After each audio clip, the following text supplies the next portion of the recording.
Okay, so it's a few days old. I get that, it's been a while, but still the fact that we are talking about this is quite interesting, I'll say.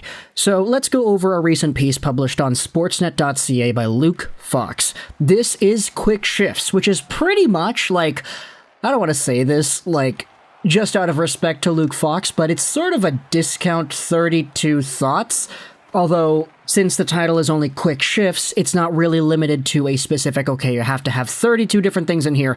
This article actually has 12 little individual thoughts about NHL things going on. And the first one is the reason we're making this video.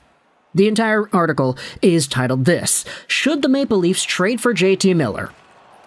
And yeah, that's, it's not a new topic, I think. We've discussed the idea of JT getting traded over to Toronto in the past, but what is interesting about this piece is that Fox pretty much goes out there and writes about other assets that could be involved in a potential Miller trade. And in fact, he talks about a player that might even get added from the Canucks side as well, so it's not just JT Miller heading over to Toronto, but maybe somebody else too. JT Miller is available, which means the opportunity for a bold move is on the table as well. The article talks about the entire cap crunch idea. It talks about how Nick Kiprio said that Patrick Allvin is listening to offers on Miller. It talks about Miller as a profile. He's making $5.25 million, no trade protection, 29 years old, etc., etc. We know who Miller is. 99 points in this season's worth of play, so definitely not bad. Which team could use JT Miller? Fox writes. All of them. He produces, he plays hard, he's a pain, and his style lends itself to playoff success. He is a left wing who can sub in at center as well. In short, he is the optimal big splash target for the Maple Leafs if they're aggressive enough to go for it. Now, in the past, we have discussed the idea that pretty much says that Miller would be a prime candidate for Toronto because take a look at the production, take a look at the contract. 5.25 for a 99-point player is already pretty good. And then you consider the idea that maybe the Vancouver Canucks would be willing to retain 50% salary because the contract only goes on for one more season. If you get a 99-point player making $2.6 million a year, even if it's only for 1 year, that is an absolute steal of a contract. Now, it doesn't matter whether or not you go out there and re-sign him next season or whatever. The fact is, just in 2022-2023, that is an extraordinarily cost-saving deal on your cap hit. So there is tremendous value here. And when you acknowledge that for the Toronto Maple Leafs, they only have 5 forwards making over $3 million currently signed, and 4 of them are Matthews, Marner, Nylander, and Tavares, this is a team that kinda does have to save some money when it comes to how much they're paying their guys, because the quintuplet selection you have of the big 4 plus Morgan Rielly, and then I guess you could say Brody and Muzzin as well because they're making $5 million each, it's pretty significant. So for Toronto, Miller is a guy that definitely could be on their radar based off of how he plays, how good he is, and the contract he has. Let's hear what Fox has to say about what other hiccups are there. Firstly, affording Miller's next contract would pose a serious issue for whomever signs it, which is why the Canucks are considering the move. A less cap-constricted club like Columbus or Detroit might make more sense in this regard. Secondly, Kyle Dubas has long been reluctant to trade for players without term, and the 1-year rental of Tyson Barrie surely didn't change his mind on that philosophy. This is where things get interesting, though, as Fox writes about how the Leafs do have young assets with value, though. Rasmus Sandin and Tim Liljegren at the NHL level, Nick Robertson and maybe some other prospects on the rise are there too. Vancouver native Alexander Kerfoot and Justin Holl would be candidates to help balance the books in this purely hypothetical deal. Maybe the Canucks can toss in Luke Schenn as well. He ends off this little thought, and I say thought because this is kind of 32 thoughts. It feels a lot more natural saying this is a thought rather than a shift, but he ends it off by saying that it could be risky, etc., etc. Is Dubas going to do this? Who really knows?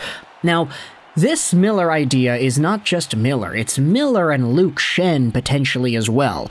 We all know the history of Luke Schenn with the Toronto Maple Leafs. Sure, he was never the player they wanted him to be, but at the same time, you acknowledge that Luke Schenn now is playing a lot more of a different role comparative to what the Leafs wanted him to be, let's say, 13, 14 years ago.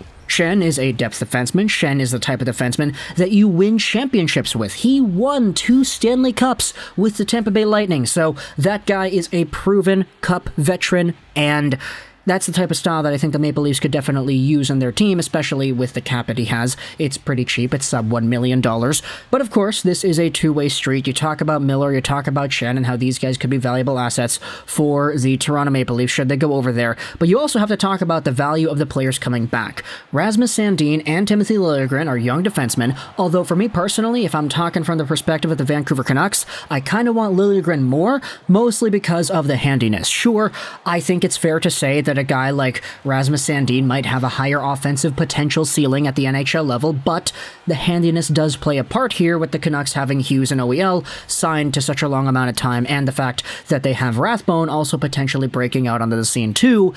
On the right, it's like Jet Wu, it's Tyler Myers, it's not really all too solidified there, so Liljegren is a guy that I definitely think has more value to this team. Also, you have the growing sentiment that Liljegren has really just developed well so far. Sure, he was a top pick in 2016, and it took him a while to really become an NHL mainstay, but you take a look at the maturity, the defensive responsibility that this guy was able to exhibit the previous few months ending off the 21-22 season, and a lot of Leafs fans would be quick to point out that, yeah, this guy actually has improved. He's a lot better of a young guy. Sure, he's not the youngest guy, but he still is kind of young. There also is the acknowledgement of Nick Robertson, who is a player that I very much like a lot, mostly because, okay, it's because the guy's Filipino. Him and his brother are half Filipino. I am a full Filipino myself, living in Vancouver as an independent immigrant, so there's a little soft spot that is tickled for me anytime Jason or Nick Robertson are mentioned. Nick Robertson, though, has not actually broken out as a full-time NHL player yet. Now, whether that's due to his own talent or to the caliber of talent that already exists on the Maple Leafs, you could debate that in the comment section below. But Robertson was a point-per-game AHL athlete this season who only had 1 goal in the 10-game sample he had with the regular Maple Leafs too. There is still work to be done here with Robertson as a 20-year-old born in 2001, but as the NHL trends towards smaller, more skilled players actually doing well, the 5'10", 176-pound left winger actually looks like he has an opportunity to break in over the next few years. The article then brings up Justin Holl, whom I don't think the Canucks should be touching. They already have too many right-handed defensemen that are defensively liable. And you have Alex Kerfoot, who gets thrown in here because Kerfoot is always thrown into every hypothetical Vancouver Canucks trade rumor, plus the fact that he's making $3.5 million. I'm just going to let go on Kerfoot and Holl because I don't really think Rutherford and Alvin would value players like this in situations like these where you're thinking about trading one of your star players.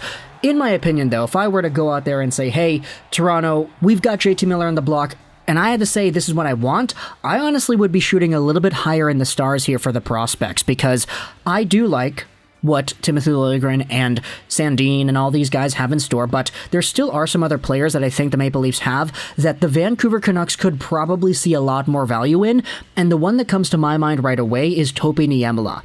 Now, he is one of the better young defensemen in the entire NHL's prospect body, I feel. He's a right-handed guy, he played in Finland, and he produced a heck of a lot of points.